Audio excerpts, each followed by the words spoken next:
Good afternoon to all of you. I hope you all are doing great and your preparation is going well.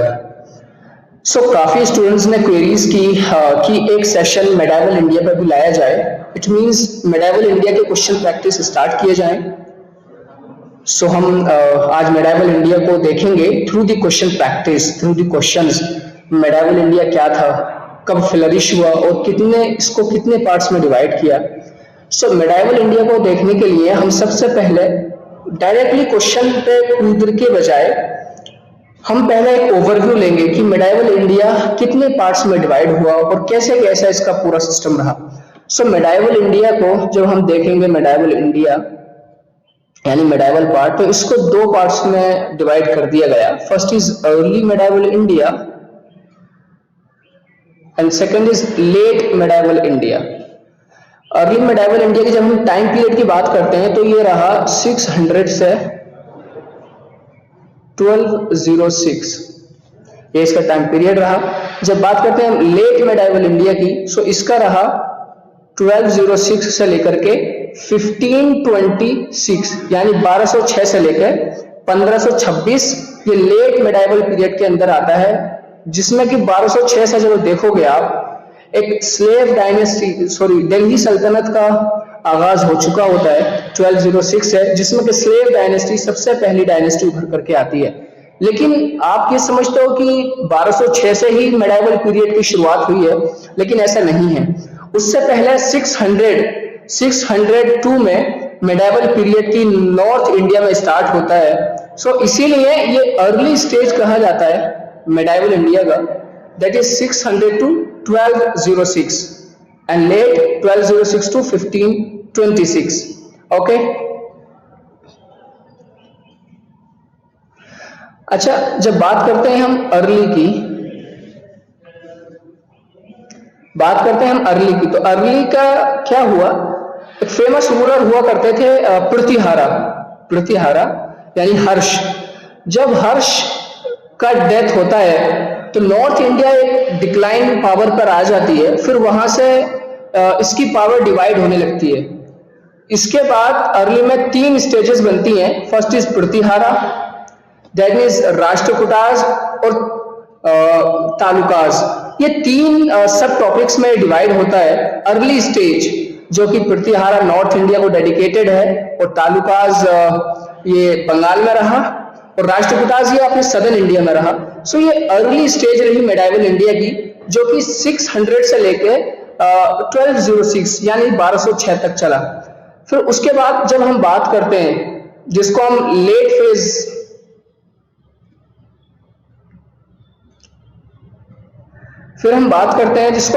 Phase के नाम से जानते हैं. Late phase. अच्छा, late phase में क्या हुआ, ये चला 1206 से लेकर के 1526. ये इसकी असल डेट मानी जाती है, जिससे कि हम जानते हैं मेडावल पीरियड की बुनियाद पड़ी. इसमें स्लेव डायनेस्टी का सबसे पहले आगाज होता है. ये तो एक ओवरव्यू रहा मेडावल इंडिया का. ओके. अब हम through the question practice, through the questions हम देखेंगे कि कैसे काम किया मेडावल इंडिया, क्या रहा, कैसे इसमें चीजों को आगाज हुआ, कैसे इसने मेडावल इंडिया ने एक अलग छाप छोड़ी इंडिया पर, कैसे इंफ्रास्ट्रक्चर और मॉन्यूमेंट्स चीजें बनी इंडिया के अंदर, स्पेशली इन दिस पीरियड. हम आगे से स्टार्ट करते हैं क्वेश्चन. अच्छा, क्वेश्चन नंबर 7 देखिए स्टूडेंट्स. क्वेश्चन नंबर 7 बोल रहा है कि who broke the group of 40 nobles called Chahalgan. एक 40 नॉवेल्स का ग्रुप हुआ करता था जिसको चहलगाने ग्रुप के नाम से जानते थे. चहलगाने मीन्स 40, चहल means 40, Chahalgani group means the member of 40, the nobles 40 nobles, that is the Chahalgani group. तो कहा जा रहा है कि हु ब्रोक. क्वेश्चन का ध्यान दो, ये नहीं पूछा हु स्टार्ट, ये अलग है. ये नहीं पूछा हु ब्रोक, किसने ये ग्रुप को तोड़ा, यानी ये जो प्रथा बनी आ रही थी 40 नॉवेल्स की, किसने इसका खात्मा किया, किसने इसका एंड किया. बेसिकली क्वेश्चन ये बोल रहा है. तो ऑप्शन पढ़िए. Option A Iltutmish, option B Razia Sultana, option C Balban and option D Alauddin Khalji. तो किसने इस जो 40 नॉवेल्स की ट्रेडिशन चला आ रहा था, सो किसने इसको डिस्ट्रॉय किया? Iltutmish, Razia Sultana, Balban and Alauddin Khilji. So here option C is correct. Iltutmish नहीं होगा, रजिया सुल्तान तो कहीं से कहीं तक नहीं होगा, ना ही Alauddin Khilji. So option B is correct here, यानी Razia sorry option C is correct here, यानी Balban. Balban was the ruler who broke the 40 nobles, यानी चहलगानी ग्रुप जो जिसने तोड़ा वो बालबन है, यानी बालबन ने इस 40 नॉवेल्स को ग्रुप को तोड़ा। ओके, एंड क्वेश्चन नंबर 8, यानी next question, it's not from 1 to 8, just हमने यहां से स्टार्ट किया है। So next question is which Sultan introduced the policy of blood and iron?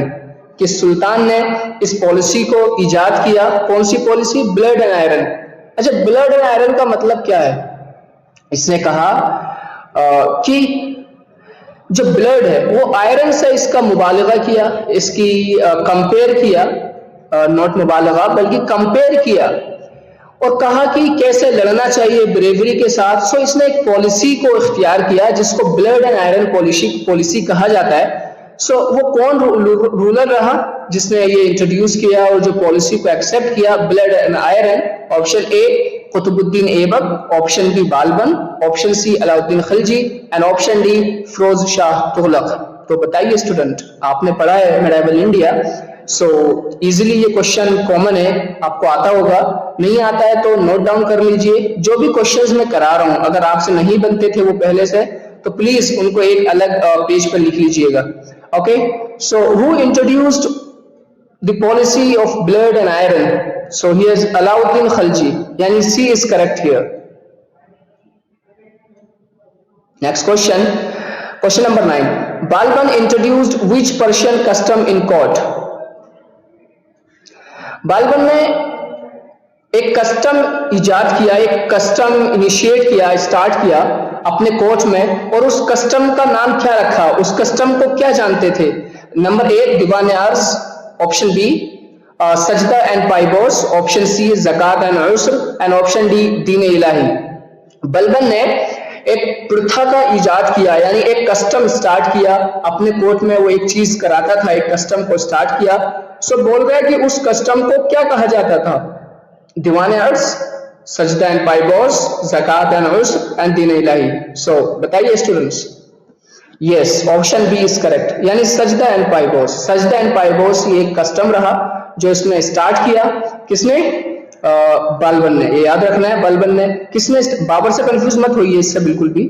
सो सजदा एंड पाइबोस किसने स्टार्ट किया? अच्छा, इसमें क्या होता था? इसमें ये होता था जो फीट थे इसके, वो फीट चूमते थे, फीट को चुम्बाता था। इट मींस वो एक लेवल की और एक प्रकार की सुप्रीमेसी चाहता था, because he was the ruler.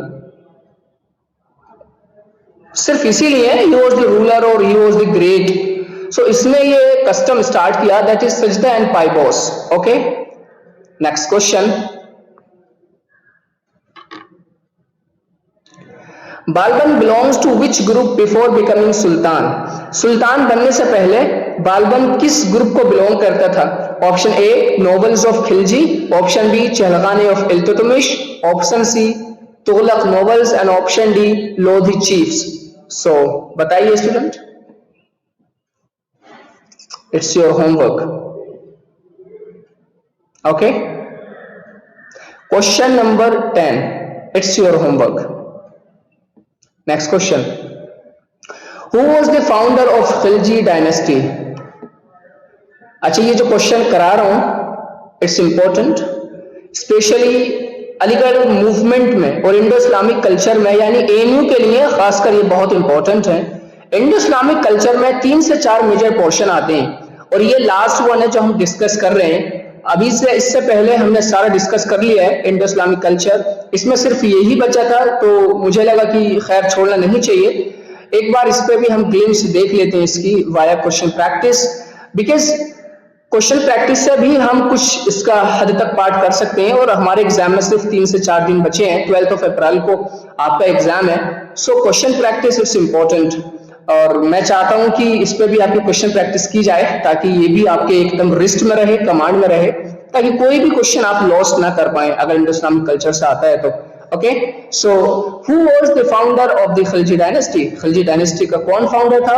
Option A Jalaluddin Khilji, option B Alauddin Khilji, option C Mubarak Shah and option D Ghiyasuddin Tughlaq. ये तो एलिमिनेशन हो जाएगा। गयासुद्दीन तुगलक तो तुगलक डायनेस्टी रिलेट करता है, जैसे कि तुगलक इसके मेंशन में, नाम में मेंशन है।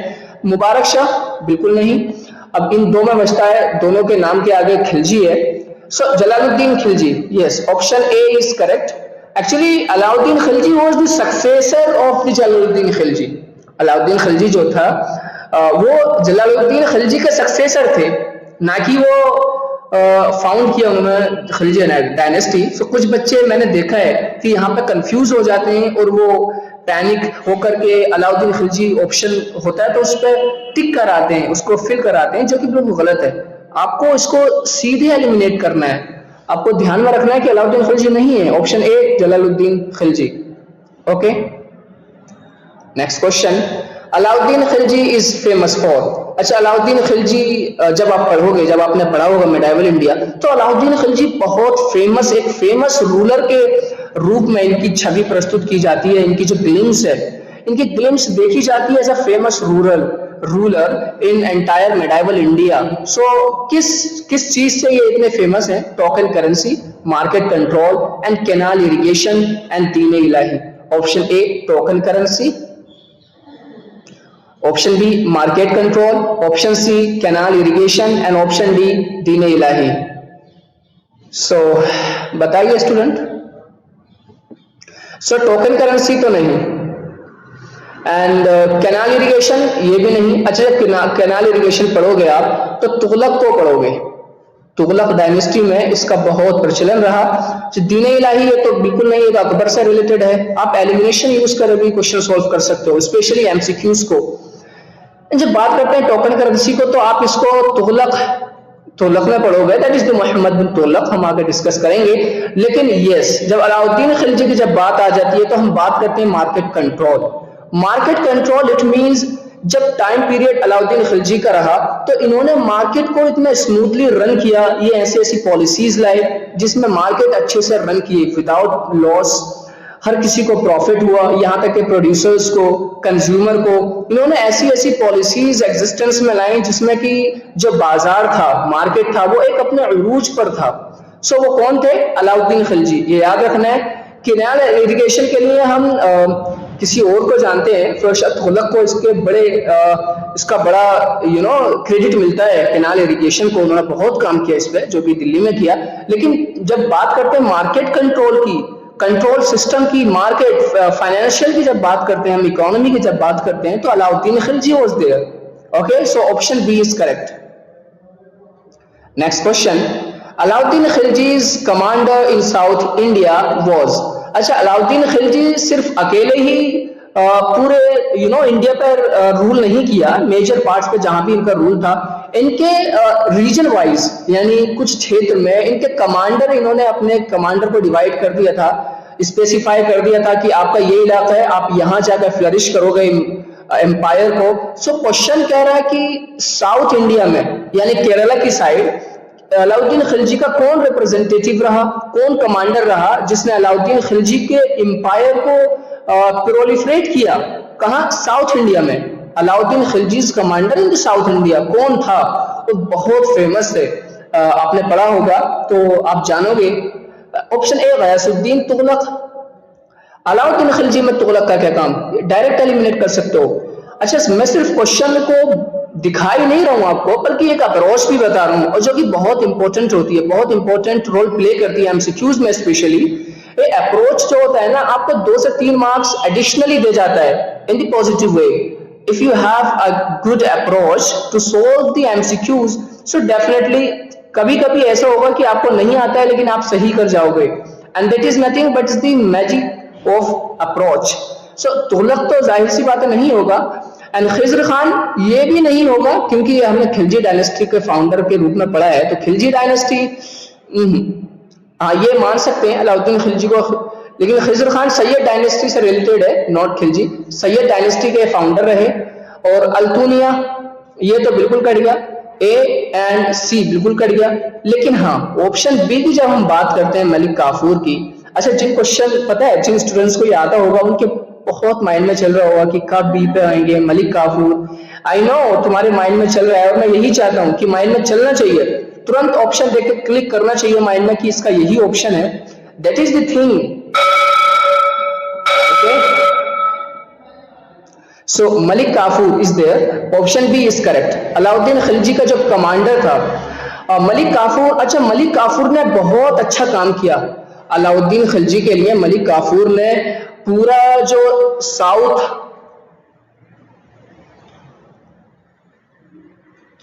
जो सदर्न जितना भी पार्ट रहा, साउथ इंडिया जितना भी रहा, इसको पूरा वन किया, फतेह किया।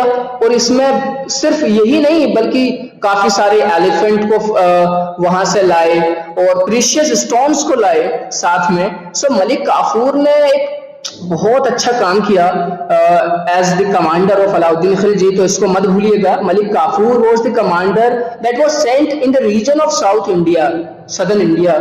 Okay next question, Who shifted the capital from Delhi to Daulatabad? किसने अपनी कैपिटल को दिल्ली से दौलताबाद शिफ्ट किया? Option A Alauddin Khilji, option B Mohammad bin Tughlaq, option C Firoz Shah and option D Ibrahim Lodi. Option A Alauddin Khilji. सो किसने किया? Who shifted the capital from Delhi to Daulatabad? सो मोहम्मद बिन तुगलक, अलाउद्दीन खिलजी नहीं होगा, फिरोज शाह भी नहीं होगा, इब्राहिम लोदी भी नहीं होगा। अच्छा जब मोहम्मद बिन तुगलक जब आप देखोगे, इनकी ग्लिम्स जब देखोगे मेडाइवल इंडिया में, तो बड़ा ही पैराडॉक्सियल नेचर का इनका रूल रहा। मैं क्यों कह रहा हूं ऐसा? क्योंकि इन्होंने कुछ काम ऐसे किए जो कि लेटर ऑन गलत साबित हुए। एक्चुअली जो कहते हैं ना कि टाइम सही ना था, इवन तो कि ये पढ़े लिखे बहुत थे, ऐसा नहीं है कि पढ़े लिखे नहीं थे, लेकिन इनकी जितनी भी पॉलिसीज रही और इनके जितने भी काम रहे जो इन्होंने किए ड्यूरिंग द रूल, सो वो एक्चुअली इतना इफेक्टिव नहीं रहे। और खासकर इनकी पॉलिसीज इनके अगेंस्ट रही, बाद में ये गलत साबित हुई, इसीलिए इनको बड़ा पैराडॉक्सिकल नेचर कहा जाता है। तो मोहम्मद बिन तुगलक ने जो अपनी कैपिटल शिफ्ट की थी, अच्छा इन सब में सबसे बड़ा जो इन्होंने गलती की वो यही की, दिल्ली से जो दौलताबाद इन्होंने अपनी कैपिटल शिफ्ट की, इसमें कुछ लोगों की जान भी गई क्योंकि वहां पे वो कंडीशन नहीं थी। It means the people were not allowed to shift their home towns to the Daulatabad. वो अलाउ ही नहीं करते थे, वो उस फेवरेबल कंडीशंस में थे ही नहीं। लेकिन इन्फोर्स कर उनको, एक्सटर्नल फोर्स कर उनको वहां से शिफ्ट करवाया गया दौलताबाद में। इसमें बहुत लॉस हुआ and not only the persons but इसके अलावा भी कैपिटल्स में और एसेट्स में बहुत नुकसान हुआ इनको। सो ये बड़ी गलती रही इनकी, बहुत गलत काम रहा जब इन्होंने दिल्ली से दौलताबाद शिफ्ट की। हालांकि दौलताबाद से फिर ये दिल्ली आए, क्योंकि जब तैमूर का इन्वेजन होता है और जब चंगेज खान का इन्वेजन होता है, तो जो उन्होंने हमला किया वहां से फिर ये वापस दिल्ली आए। सो ये सबसे बड़ी जो गलती का काम किया ये इन्होंने यही किया, जो दिल्ली से अपनी कैपिटल को दौलताबाद शिफ्ट किया। अच्छा मैं समझ रहा हूँ कि क्वेश्चन के साथ साथ आपको थोड़ा क्लियरिटी भी, बैकग्राउंड क्लियर भी हो रहा होगा। सो मैं यही चाहता हूँ कि क्वेश्चन के साथ साथ आपको थोड़ा एक माइंड में इमेज बन जाए कि हम क्या सोल्व कर रहे हैं, ताकि अगर क्वेश्चन थोड़ा सा भी घुमा करके आए एग्जाम हॉल में तो आप इजिली कर जाओ उसको। Okay next question, Mohammad bin Tughlaq introduced. अच्छा मोहम्मद बिन तुगलक ने एक और गलती की जो कि वो सोचता था कि वो गलती नहीं है, लेकिन लेटर ऑन फिर वो गलती साबित हुई। Bad luck for Mohammad bin Tughlaq. एक करेंसी इजाद की, इंट्रोड्यूस की, उस करेंसी का नाम क्या है? Option A silver taka and option B token currency of copper and option C Din Ilahi and option D ज़कात। अच्छा ज़कात और दीन इलाही ये तो डायरेक्ट आप एलिमिनेट करते हो, इससे कोई रिलेशन ही नहीं है अलाउद्दीन खिलजी मोहम्मद बिन तुगलक का। सिल्वर की जब बात करते हैं हम तो सिल्वर भी नहीं, लेकिन हाँ टोकन करेंसी भी काएगी कॉपर की। अगर ऑप्शन में आ जाए टोकन करेंसी ऑफ सिल्वर, बिल्कुल नहीं होगा। सो यहीं से थोड़ा एक टेक्निकलिटी और डिफिकल्टी लेवल हो जाता है पेपर का। तो आप थोड़ा क्लियर माइंड रहिए कि जो टोकन करेंसी थी वो किस चीज की थी। वो कॉपर की थी, सीयू जिसको साइंस में एक दर्शाते हैं सीयू से। सो ये कॉपर की टोकन करेंसी रही। मोहम्मद बिन तुगलक ने जो इंट्रोड्यूस की वो टोकन करेंसी थी। It means option B is correct here. Next question. अच्छा, इसको इंट्रोड्यूस करने के बाद हुआ क्या? इसको हुआ ये, जो इकोनॉमिक सिस्टम है यानी value of money was declined, money की वैल्यू डिक्लाइन हो गई। अगर तुम कोई भी गुड्स या सर्विसेज, मान लीजिए अगर कोई भी आप वेजिटेबल परचेज करने जा रहे हो मार्केट में, तो उसके लिए आपको एक बोरी भर करके करेंसी लेकर जानी थी। ये इसका एक फेलियर रहा, बहुत बड़ा फेलियर रहा। इससे क्या हुआ, करप्शन एकदम हाई लेवल पे पहुंच गया। हर कोई उस करेंसी को अपने घर में प्रोड्यूस कर सकता था और उसको इजाद कर सकता था। हर किसी ने उस करेंसी को जनरेट करना शुरू कर दिया, जिससे कि मनी इन्फ्लेशन बहुत हुआ। हर किसी के पास पैसा आ गया, जिससे कि वी कैन से कि मनी इन्फ्लेशन हुआ, महंगाई बढ़ी। अगर आपको छोटी सी भी, अगर इतना सारा भी सामान खरीदने लेके जाना है तो आपको बोरा भर के अपने पैसे लेके जाने थे। ये बड़ा ड्रॉबैक रहा। अच्छा, 3 से 4 काम बहुत गलत रहे मोहम्मद बिन तुगलक के। फर्स्ट इज हमने देखा कि इन्होंने जो कैपिटल शिफ्ट की दिल्ली टू दौलताबाद, ये गलत रहा। दूसरा, इन्होंने जो टोकन करेंसी को इंट्रोड्यूस किया, ये गलत रहा। सो ये भी, ये कुछ सिर्फ एमसीक्यूज की बात नहीं कर रहे हैं हम, ये एक पूरा कॉन्सेप्ट हो गया मोहम्मद बिन तुगलक को पढ़ने का। सो ऐसे ही क्वेश्चन को सोल्व किया जाता है ताकि आपको क्लियरिटी ऑफ थॉट भी रहे। Next question, which Sultan started the Doab tax experiment? अच्छा, ये दुआब एक वर्ड आया है। दुआब का मतलब होता है द फर्टाइल लैंड। दुआब मतलब जो फर्टाइल लैंड होता है, fertile land near the river और द सीज। सो इस पे इन्होंने टैक्स कलेक्ट करना स्टार्ट किया। क्यों, ऐसे क्यों किया? क्योंकि जो दुआब रीजन है, इसको माना जाता है कि ये सबसे मिनरलफुल और एनरिच लैंड होता है क्रॉप कल्टीवेशन के लिए। यहाँ बहुत अच्छी क्रॉप होती है। सो जितना भी whatever you have earn from this land, थोड़ा पोर्शन उसका उसको गवर्नमेंट को जाता था। अच्छा, ये किसके जमाने में हुआ, ये पूछ रहा है, किसने स्टार्ट किया? Option A Alauddin Khilji, option B Balban, option C Mohammad bin Tughlaq and option D Firoz Shah Tughlaq. So option C is correct here. Mohammad bin Tughlaq actually इन्होंने स्टार्ट किया ये दुआब टैक्स लेना। Okay, next question, which sultan is called a mixture of opposites? किसको मिक्सचर ऑफ ऑपोजिट्स कहा जाता है? वही question लौट फिर के मैंने जो बोला, क्वेश्चन वही आया। मिक्सचर ऑफ ऑपोजिट्स का